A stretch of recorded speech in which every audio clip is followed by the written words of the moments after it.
If you're an athlete that does long, arduous endurance events, especially in hot weather, then having a good understanding of how much sodium or salt you lose in your sweat is very, very important.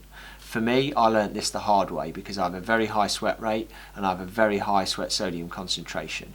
And when I was competing in long events like Ironmans in the heat, I would often see my performance deteriorate in the second half of the event, sometimes to the point where I didn't finish the events because of fluid and salt loss.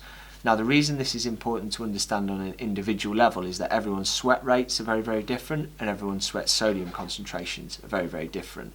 So at the extreme end, some people can lose very little sweat and also lose very little salt in that sweat. And at the other end, people like myself can have extremely high sweat rates and lose lots and lots of sodium in their sweat.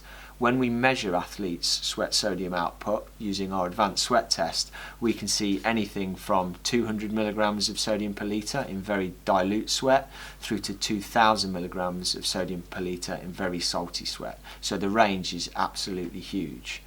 Now, if you can't have an advanced sweat test, it doesn't mean that you can't sort of start to look into this area for yourself and start to figure out where you might sit on that spectrum, because sweat sodium composition is relatively stable within an individual, even though it varies quite a lot from person to person. So if you show certain characteristics, then you can often use those as a sign of whether you're losing more or less salt than average. Then when you've figured that out, you can start to play around with whether your replacement strategy for salts and fluids is going to be better on the lighter end, or whether you're going to be pushing it more towards the aggressive end.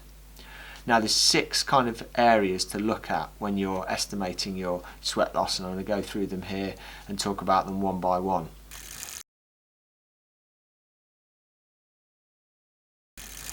Step 1 is looking at salt marks on your kit and clothing. Now, this was always a very obvious one for me. If I run in the heat, especially if I've got a hat and especially if it's black, then I will see salt marks after a relatively short amount of time, especially if the weather's warm and dry, because the fluid from the sweat evaporates, leaving salt crystals behind. It was the same on my bike helmet straps. Round here and round here, they would absorb some sweat, it evaporates away and leaves a lot of salt behind.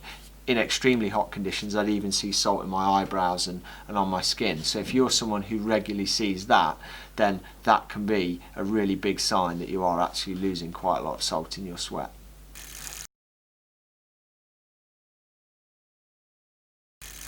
Number 2 is thinking about whether your sweat tastes very salty and whether it stings in your eyes and whether it stings in cuts and grazes and that sort of thing, because sweat which has a very high salt content often does that. It can feel like it's burning when it drips into your eyes, or if you've got cuts on your hands or on your face and it gets into them, it'll really, really sting and be sore. So that's often something to look out for as well.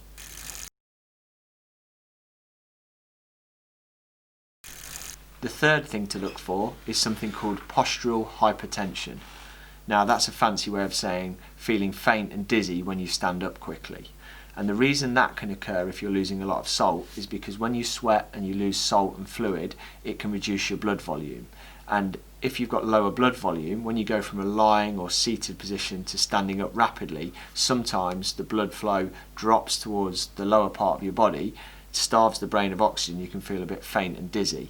Again, for me, that was a real sign. I used to get that a lot in the summer. After long, hard training sessions, I'd maybe lie down on the couch to recover for a while, stand up and feel faint and dizzy, and I even remember once or twice actually fainting. So if that happens to you on a reasonably frequent basis, that can be another sign that you're losing quite a lot of salt as well as a lot of fluid.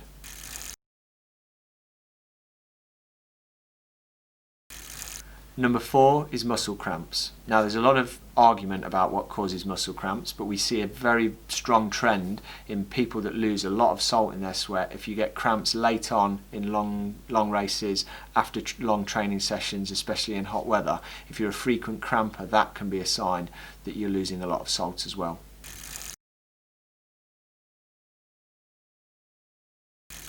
Number 5 is quite a subjective one.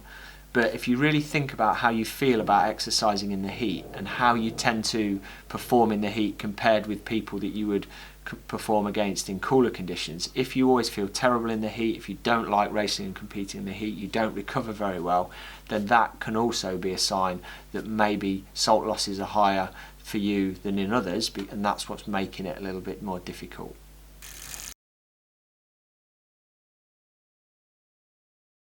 Point 6 is craving salt. Now, your body is very finely tuned to keeping your salt balance adequate, and if you start to find that you're craving salt, particularly after long or hard workouts or when you're under a heavy training load, that's your body's way of telling you that you're losing quite a lot of salt and that maybe you need to replace a little bit more. So that's probably the final one to look out for.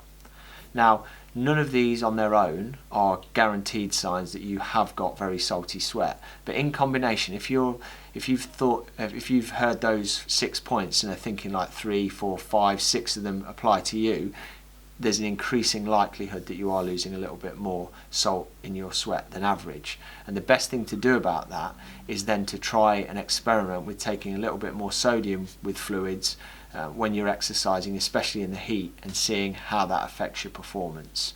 The Precision Hydration product range has 500, 1000 or 1500 milligrams of sodium in per litre, and for people who are losing more than the average amount of salt in their sweat, we recommend starting out with the 1000 or 1500 milligram products, because they give you a higher sodium to fluid ratio and often work really well for those of us who lose a bit more salt in our sweat.